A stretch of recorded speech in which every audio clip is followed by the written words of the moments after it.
빛바랜 회화 작품처럼. 곽혜영. 어머니에 대한 회상글입니다. 빛바랜 회화 작품처럼 갈색조의 고풍스러운 홀레 사진이 모서리가 약간 부스러진 사진틀 속에 담겨 있다. 명륜당이라는 한문 글씨와 격자무늬 문살이 잘 어우러진 배경에 화가 난 듯 새초롬한 얼굴로 서 있는 21살의 신부.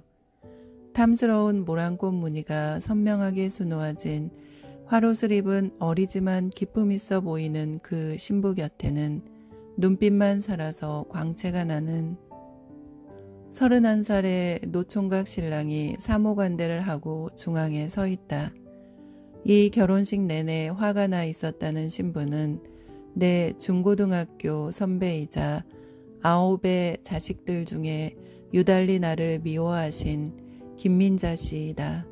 그리고 거칠한 얼굴에 눈만 빛나던 31살의 노총각 신랑은 내 신앙과 예술혼에 지대한 영향을 미치신 반면 내 반항 정신의 근원지이기도 했던, 생각만 해도 가슴이 아린 나의 아버지 과구불 목사님이시다.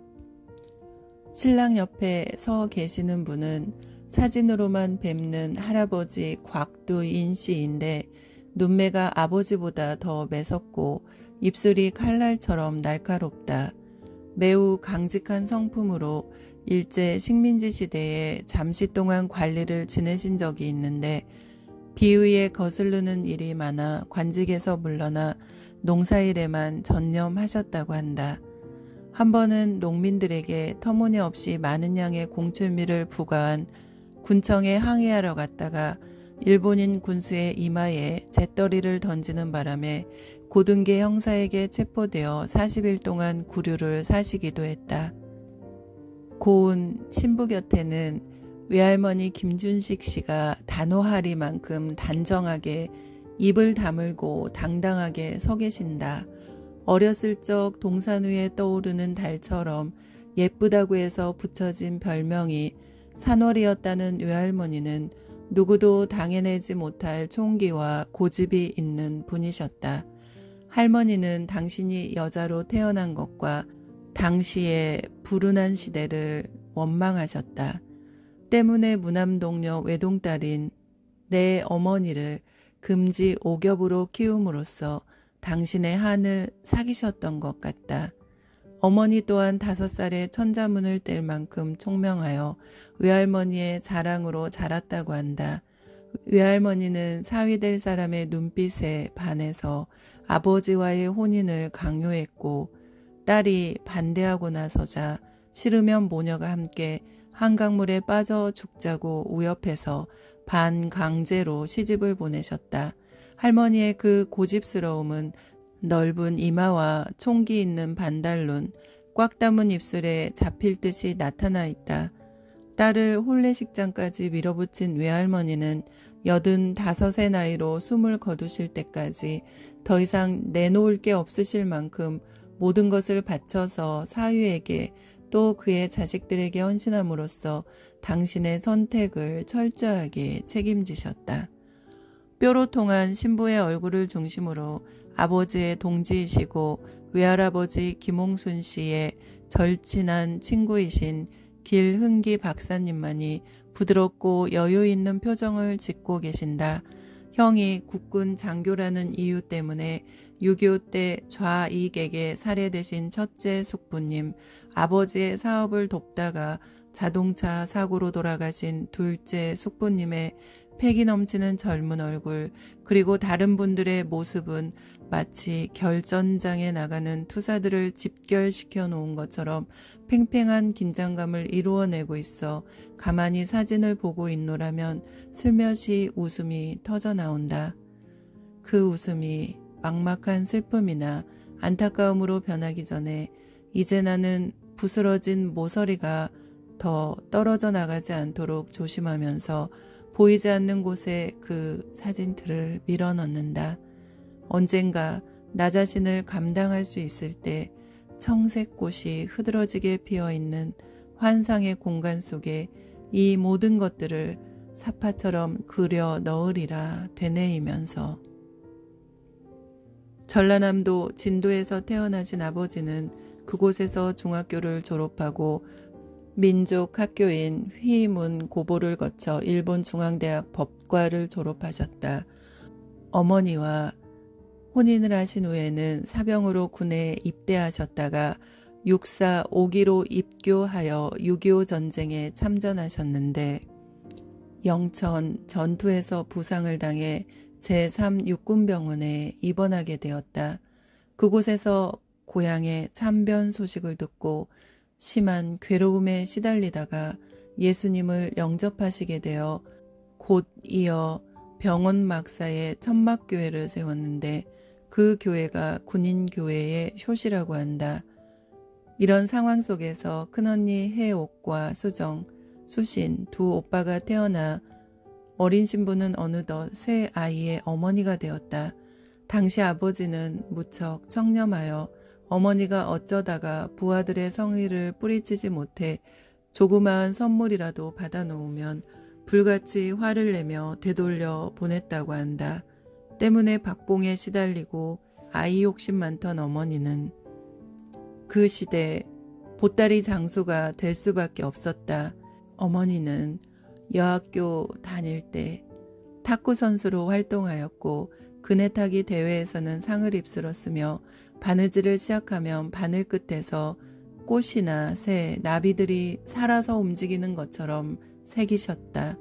또한 공부도 잘해서 가사 선생님이던 이운정 선생님이 어머니를 수양딸로 삼았다고 한다. 이 쾌활하고 재기 발랄한 군인의 아내는 강화도에서 큰 배를 여러 척 부리던 선주의 외동딸답게 사업 수완이 뛰어나고 천부적인 사교술이 있어 보따리 사업은 날로 번창해가고 먹고 살기에 부족함이 없었다고 한다. 그러나 고향에 돌아가 복음을 전해야 한다는 사명감에 불타 전역을 하신 아버지를 따라 어머니는 이불솜을 팔아 여비를 마련하고 계급장을 뜯어낸 군복을 수선해 아버지에게 입힌 뒤 고향에 가는 배를 타셨다. 어느 날 갑자기 야인이 된 남편을 따라 문명의 혜택을 거의 받지 못한 미지의 섬으로 들어가는 키 큰 어머니의 심정을 어머니와 친해보지 못한 나로서는 헤아리기 어렵다. 결혼한 지 20년이 되었어도 남편과 함께 교회에 같이 가지 못하는 나는 그 일이 참 신기하다. 처음 10년 동안은 마치 고아처럼 교회에 가서 기가 죽어 한편에 앉아 있다가 슬며시 돌아오곤 했었다. 지금은 즐겁게 봉사하면서 다니지만 고집센 할머니와 단순하지만은 않은 어머니를 순한 양처럼 기독교에 기이하게 만든 아버지의 그 위력을 물려받지 못한 것이 못내 아쉽다. 아무튼 어머니는 아버지를 따라 전쟁으로 폐허가 되어 큰 기와집만 덩그러니 남아있는 고향집에 돌아왔다. 큰 인물 났다고 했더니 예수에 미쳐서 돌아왔다는 동네 어른들의 조롱을 받으면서도 아버지는 제실에 예배실을 만들고 사랑채에 석가래를 빼다가 교회를 지으셨다. 바로 이 무렵 내가 태어났다.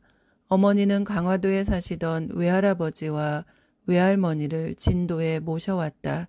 한창 열심히 복음사업에 전념하시던 아버지에게 국회의원에 출마하라는 권유가 시작된 것도 이 무렵이었다. 그 당시 아버지의 인기는 선풍적이었는데 특히 어머니의 연설 솜씨는 일품이었다고 한다. 하지만 아버지는 낙선하셨고 진도에 오실 때 바리바리 실어 오셨다는 외할머니의 재산까지 모두 날려버리게 되었다. 그때부터 어머니는 농사일을 시작했다. 그러다가 집안일을 외할머니에게 맡기고 작은 발동기를 구해 온 마을을 돌며 곡식 찢는 일을 하셨다. 동생 혜란, 혜덕, 혜진이가 태어나고 아이들이 많아지자 아이들 교육 걱정에 동네를 돌며 곡식을 찢는 어머니에게 최신부 장관을 지냈던 김병삼 씨가 정부 및 도정 공장을 허가해 주셨다. 어머니는 교회 옆에 정미소와 사무실 겸 살림집을 짓고 본격적으로 사업에 전념하기 시작했다. 공장을 시작한 이후 공장과 살림집은 끊임없이 찾아오는 사람들로 쉴 새 없이 북적거렸다. 이때 어머니는 타고난 재능을 발휘하기 시작했는데 10번은 더 일어나야 하는 바쁜 식사 시간 중에도 찾아온 사람들은 모두 불러들여 음식을 대접했다. 천성적으로 친구 사귀는 재주를 타고나셨는지 아마 산에 있는 나무들이 발을 달고 있었으면 우르르 집으로 몰려들었을 거라는 생각이 든다. 생활 속에서 즐거움을 찾아 누릴 줄 아는 감성을 소유한 어머니는 음식 솜씨도 뛰어나셨다. 도정 공장을 하는 사람에게 가장 무서웠던 검사관이라도 올라치면 그때마다 훌륭한 잔치상이 차려졌다.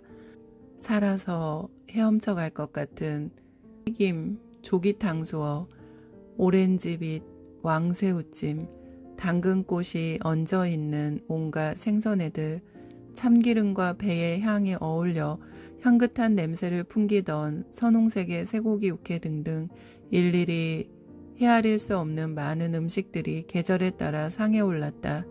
처음 오는 검사관들은 그 많은 음식을 앞에 두고 먹는 방법을 몰라 다 먹지 못하고 많은 양을 남기곤 했다. 그러면 주위에 형님, 동생 하며 지내는 친지들을 불러 먹고 즐겼다. 어머니는 해가 중천에 뜰 때까지 늦잠을 자야 하는 버릇이 있었는데 할 일이 많으신 분이 그 버릇만큼은 끝까지 고수하셨다. 아버지의 잔치상은 항상 어머니가 직접 챙기셨는데 아버지가 좋아하시는 몇 가지 음식은 늘 새로 만드셨다. 그때 어머니가 만들던 음식을 곁에서 지켜보며 자랐고 나중에 아버지 진지상은 내가 차려드렸다. 그 덕분에 나는 음식 솜씨 좋은 전주태생의 시어머니께 종종 칭찬을 듣기도 한다. 어머니는 막내인 혜은이를 낳을 때까지 모두 9명의 아이들을 1년, 2년, 3년의 터울을 두고 낳으셨다. 지금 생각해보면 뱃속에 아이가 없었을 때가 조금 과장하자면 몇 달이 채 안 될 것 같다. 그런 몸으로 사업하랴, 교회에 봉사하랴, 학교 자모회 회장하랴, 몸이 여러 개 있어도 모자랐을 텐데 절기 때마다 우리에게 한복을 지어주시고 예쁜 옷감을 보면 손수 재단하여 당시의 최첨단의 유행을 창출하셨다. 그때에는 대부분의 아이들이 흰 저고리에 검정 치마를 입고 다녔는데 유행의 첨단을 달리는 어머니 덕분에 우리 형제들은 주로 양복을 입었다. 하지만 내 또래들과 다른 파마머리에 가죽 신발, 짧은 치마 등은 언제나 나를 부끄럽게 하고 자신을 올가매는 것처럼 답답하게 느껴져 어머니 몰래 벗어버리곤 했다. 그런 나를 어머니는 독사 새끼니 맹꽁이니 하면서 유난히 미워하셨다. 어머니의 미움과 융화되지 않던 주위 환경이 유년기 내내 나를 주눅든 상태로 몰아붙여 내성적이고 자의식이 강한 지금의 내 성격을 만든 것 같다. 지금은 이미 다 지난 일이지만 어머니는 나의 아이답지 않은 행동을 싫어하셨던 듯하다. 나에 대한 미움은 어린 시절 내내 가혹하게 나를 짓눌렀고 그럴수록 나는 점점 움츠러들기만 했다. 아버지가 야단맞고 있는 나를 안쓰러워하며 왜 이렇게 이쁜 딸을 그리 미워하느냐 역성이라도 들라치면 어머니는 애 같아야지요. 독사 새끼같이 눈치만 보고 하며 나를 더 몰아붙였다. 어머니의 이런 점은 어린 나에게는 불행이었다. 하지만 그 시절은 대자연의 맑고 밝은 색깔들과 어머니가 일상에서 심어준 섬세한 색채들, 유리로 조각된 보랏빛 잔, 예쁜 들꽃 무늬의 도자기 접시들, 장미꽃이 만발한 언니의 이불 등이 내 가슴에 심어진 데이기도 했다. 채울 수 있는 공간이 있으면 온갖 솜씨를 부려가며 채워 넣고야마는 어머니의 창작에 대한 충만한 의욕도 나에게 고스란히 전수됐다. 석회벽에 물결 무늬를 내는가 하면 봄, 가을로 창호지문에 마른 꽃잎들을 붙여 훌륭한 작품을 만들어 내시기도 했다. 제빵기를 사놓고는 수시로 빵을 만들어 주셨는데 그때 먹었던 식빵 맛은 어디에서도 찾을 수 없을 만큼 훌륭했다. 그러나 이것만은 나도 배우지 못했다. 학교에서 소풍을 가는 날이면 전체 선생님들의 식사는 어머니가 도맡아 했다. 커다란 그릇에 초밥을 만들어 빨리 식으라고 땀을 흘리며 부채질하던 모습. 지금의 내 나이였을 어머니의 그런 모습들을 생각하노라면 3명의 아이들을 감당 못해 쩔쩔매는 내 모습이 왜소하고 부끄러울 뿐이다.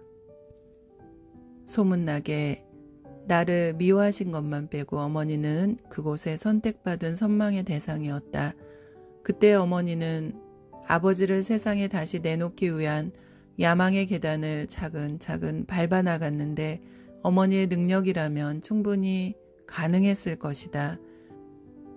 내 생일이기도 했던 이른 봄날 우리는 초등학교 졸업식 예행 연습을 하고 있었다. 아이들 사이에서 대장 노릇을 하며 절대자로 군림하던 내 친구 형자가 어머니가 주는 상을 받기로 되어 있었다. 온 세상이 햇빛으로 가득 차 있던 어느 날 어머니는 도정 공장의 일 때문에 읍내에 나가셨다가 교통사고를 당하셨다. 우리 어머니 어떡하지? 예수님이 계시겠지. 이 두 마디를 남기시고 3일 만에 숨을 거두셨다. 39의 봄날의 전설이 되셨다. 어머니가 자신의 분신처럼 여기며 늘 자랑스럽게 생각했던 큰언니는 2대 약대를 다니고 있었는데 어머니 대신 형자에게 상장을 전했다. 졸업식장은 온통 울음바다가 되었다. 초등학교를 졸업하고 상급학교에 전학하느라 내가 고향을 떠난 데에는 그때 그 친구들이 어머니의 무덤에 꽃을 갖다 바치곤 했다. 젖먹이었던 막내 혜은이는 하루 종일 울어댔다. 그러나 할머니가 안 계셨다면 어머니의 죽음은 훨씬 덜 비극적이었을 것이다. 사고가 난 날 나는 읍내 병원에 가기 위해 이십리 신장로 길을 걷기 시작했다. 근처에는 음산한 기운을 뿜어내며 속살을 드러낸 채 요기스러운 색깔로 빛나고 있는 황토구덩이가 몇 군데 있다. 그런 곳은 6.25 때 많은 사람들이 살해된 구덩이들이다. 읍내로 가는 길 중간쯤에도 그런 구덩이가 하나 있었다. 타박타박 걸어가던 나는 그곳에서 소달구지를 타고 앉아있는 외할머니를 보았다. 나는 그대로 달구지 옆을 걸어갔고 외할머니도 그대로 허공을 바라보며 앉아있었다.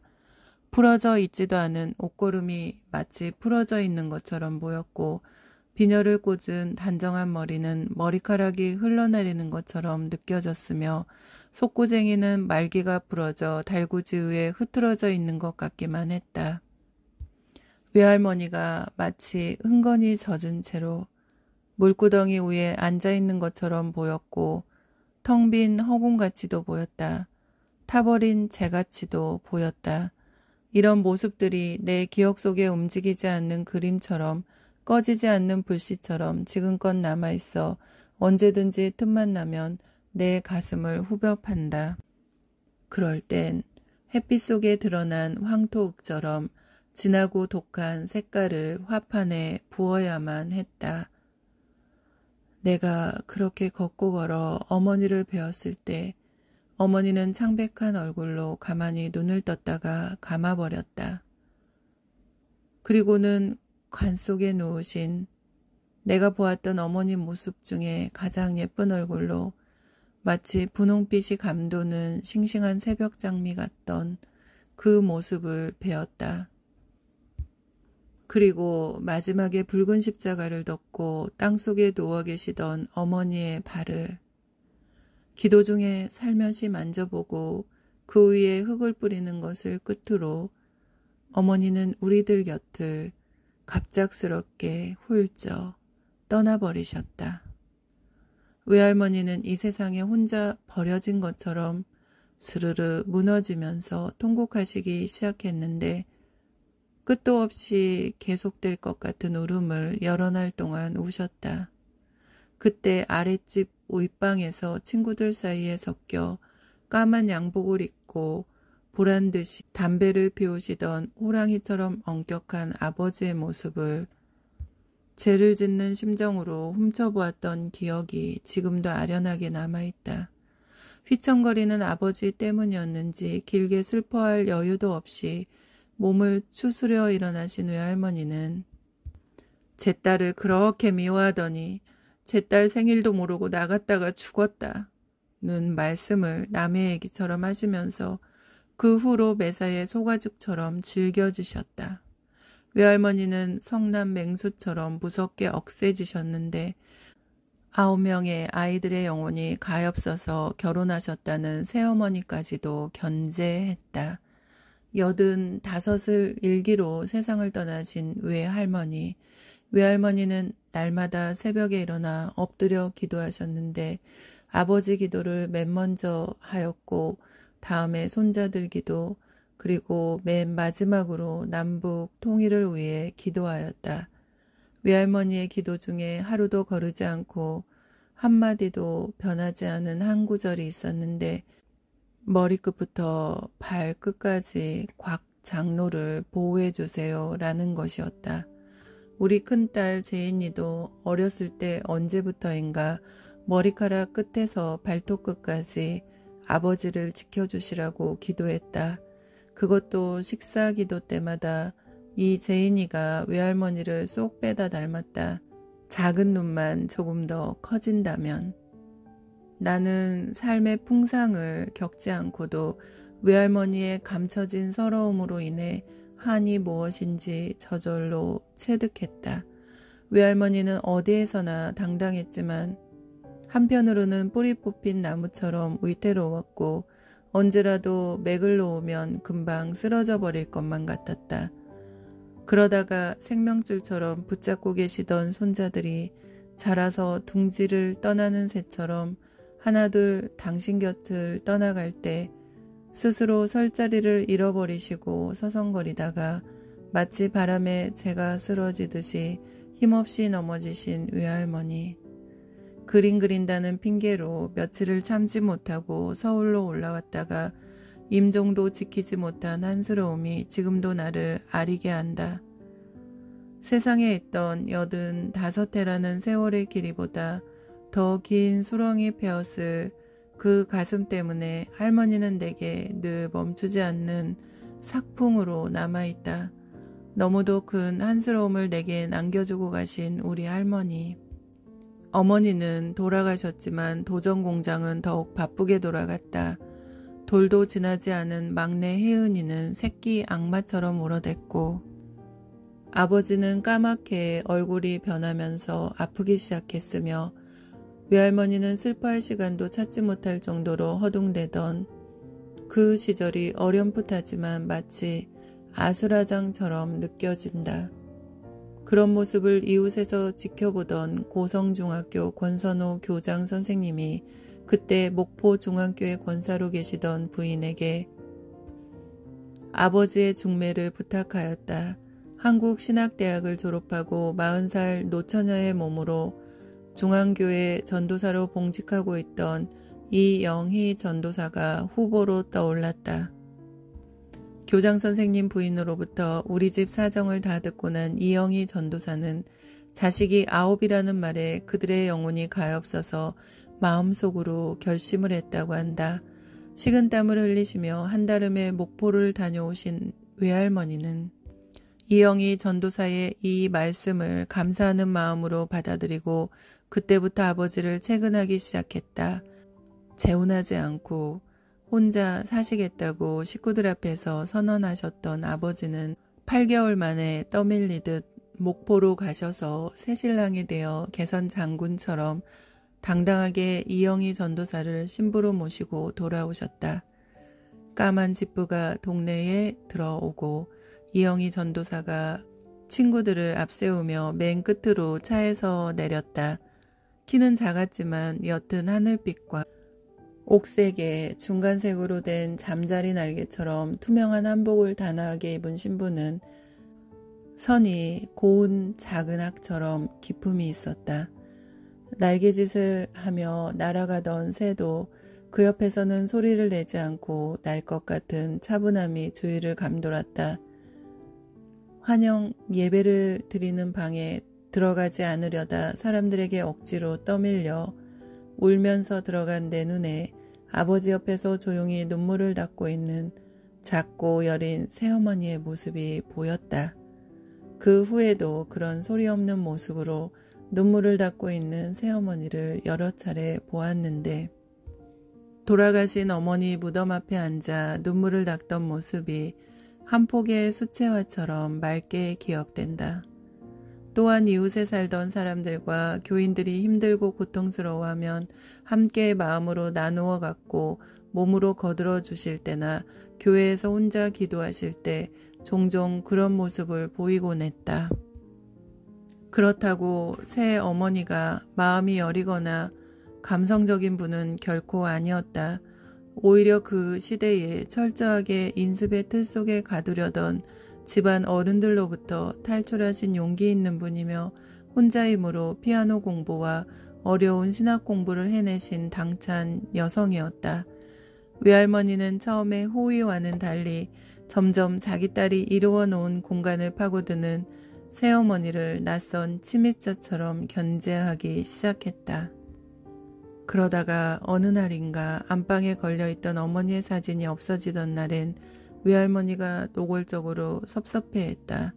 그래서 새어머니와 우리들의 관계는 연막이 쳐진 것처럼 서먹서먹해졌다.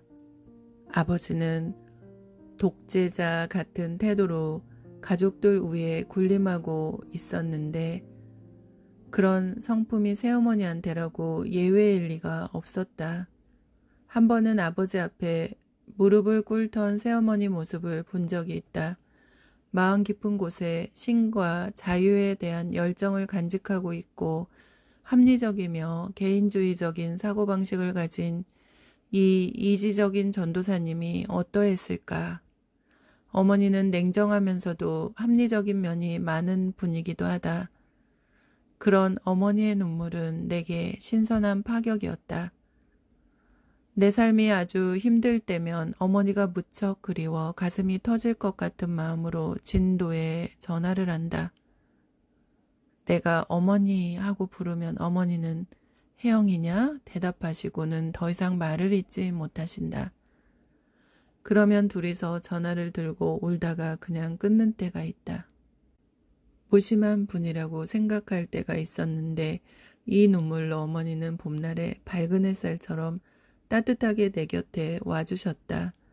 어머니는 사치스러운 것, 여자답지 못한 자세들, 거친 말투 등을 싫어하셨는데 행여 우리가 어머니의 눈밖에 나는 행동을 할 때면 그때마다 절제된 말과 표정으로 꾸짖어 주셨다. 어머니의 인생 자체도 최대한으로 절제된 미학이 아닌가 생각된다. 영혼의 문제에 끊임없이 도전하시는 어머니는 한 알의 미랄이 되어 마침내 남편을 목사로 만들었다. 아버지는 진실한 목자로서 세밀한 부분까지 교인을 돌보았다. 노년의 아버지는 자식들에게 당신의 생일 선물 대신 돈으로 달라고 하셨다.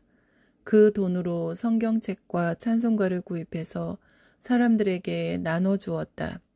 능력이 되는 대로 주위의 어려운 사람들을 도우셨다. 어머니는 60살에 운전 면허증을 따내서 주일날에는 작은 은빛차에 목사인 남편을 태우고 한껏 멋을 내며 교회를 향해 떠났다. 어쩌다 고향에 갔을 때 두 분의 그런 모습을 볼 때면 하나님의 종으로서 진실하게 살고 있는 데 대한 축복과 칭찬이 빛이 되어 두 분에게로 쏟아져 들어가는 듯한 느낌을 받았다. 어머니의 절친한 친구분 중에 수유리 송암교회 담임이셨던 기원형 목사님 부부가 계신다. 어머니가 한신대학에 재학 중일 때 동급생으로 친하게 지냈던 분인데 내가 수유리에 살 때 어머니를 통해 인사를 드렸다. 그 후로 우리 가족을 위해 기도해 주셨고 둘째 예인이와 막내 정섭이에게 유아 세례를 주기도 했다. 그분은 자신의 신장을 교인에게 떼어주기도 한 살아있는 성자라고 불리던 분인데 애석하게도 1989년에 과로로 세상을 떠났다. 가슴속에 마르지 않는 샘물처럼 동정심과 사랑을 가지신 분이고 모든 이에게 겸손하셨지만 가족들의 만큼은 무척 엄격하셨다. 나는 기원영 목사님을 배울 때마다 어머니와 비슷한 점을 참 많이 발견했다. 얼굴까지도 어머니와 닮은 데가 많았다. 어머니는 가족들도 돌보지 않는 실성한 동네 할머니를 끝까지 보살폈고 그 할머니가 돌아가시자 등껍질이 묻어나는 시신을 손수 씻기고 여물해서 장례를 치렀다. 공장에서 일하는 사람들 뿐만 아니라 가족까지도 걱정해주며 어려운 일이 있으면 돌보아 주신다. 어린아이들에서부터 나이든 노인에까지 똑같이 인격적으로 대해주는 바로 품위 있는 인도주의자의 모습이다. 어쩌다가 장난기 많은 어머니가 60이 넘은 나이에 롤러스케이트를 타고 다녀도 주위 사람들이 보고 편안히 웃을 수 있을 만큼 이웃들에게 자신에 대한 우정과 믿음을 깊이 심어 놓으신 것을 느낄 수 있다. 사물에 대한 정확한 인식 위에서 묵묵하고 적절하게 현실에 대응하는 이상주의자이지만 그렇다고 거기에 얽매이지 않는 강한 자유정신을 지니고 계신다. 땅의 일상에서 하나님의 세계를 향한 신선한 생명력으로 영혼을 승화시키는 살아있는 믿음. 그러한 어머니의 정신이 나를 통해서 내 딸들에게도 전해지기를 바란다. 조금 더 욕심을 부려 이 땅의 모든 딸들에게 전해지기를 나는 끝까지 기도할 것이다. 작은 학 같고 거인 같은 우리 어머니, 그 어머니를 생각만 해도 맑고 밝은 빛과 향기가 음악처럼 가슴에 스며들어온다.